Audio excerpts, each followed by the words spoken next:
So today's coaching is about when you actually hit a milestone. So the last coaching we were hitting that 10K month milestone, right? Which everybody wants, but then what happens?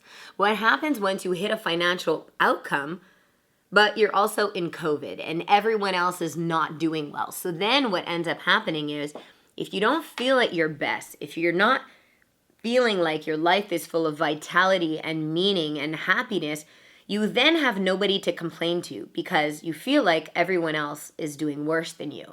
So that almost negates the happiness that you should be having and the accomplishment that you should be having. And it actually stops you from looking at what's truly important. And what's truly important is to go back into the definition of what it is that is actually making you happy. Because if I make you make an extra 10K a month, an extra 50K a month, will that truly make you happy? Maybe at first, for sure, because you'll pay those bills, you'll buy some fun stuff that you'd like to buy, you'll probably impact in a greater level. But however, is financial truly the definition of your happiness? And the answer is no. So I love this exercise because once you hit that milestone, you go back and you go, okay, now I need to go back to my essence.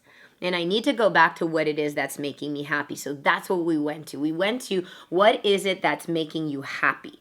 What is it that makes you feel alive? So for her, it was travel and personal development and food and friends and empowering women and learning from people. So we needed to then inject her life, the today life, with all the things that makes her happy. But what happens? Once you hit a financial milestone, your business is set up around that.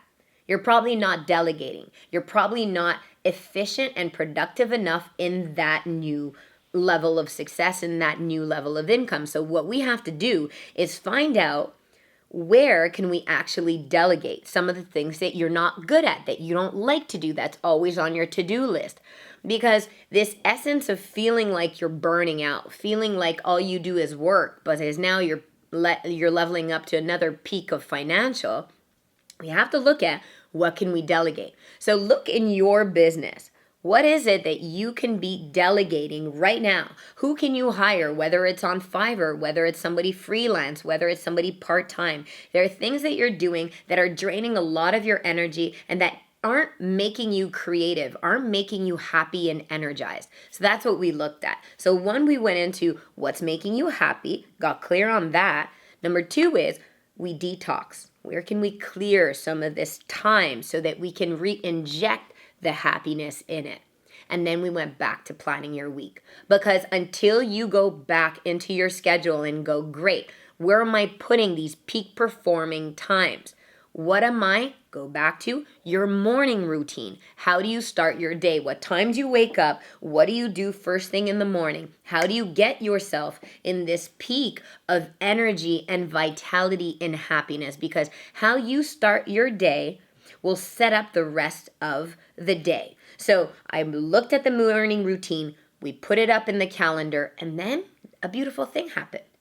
We created space and we injected happiness. And then we took a step back and said, if this is your week where you're seeing your friends, where you're investing in yourself and your coaching, when you're taking some time to learn from empowering women and that you're learning new skills and you're delegating all the stuff that you actually don't like to do, doesn't this look like an epic life? And once you start being excited about your life again, it's about holding you accountable. So the last step is journal. Journal the process as we start to stretch yourself, as we start to build a new schedule, a new reality, a new sense of business and life. Journal and hold yourself accountable so that then I can come back in and say, so how'd you do? And then we take it to that next level. So these are the most important times. If you're burning out, if you're feeling like, okay, cool, I hit that personal financial milestone, but I'm still not happy, let's take a step back, detox, go back to what makes you happy, and inject that magic in your life and lead with heart and happiness.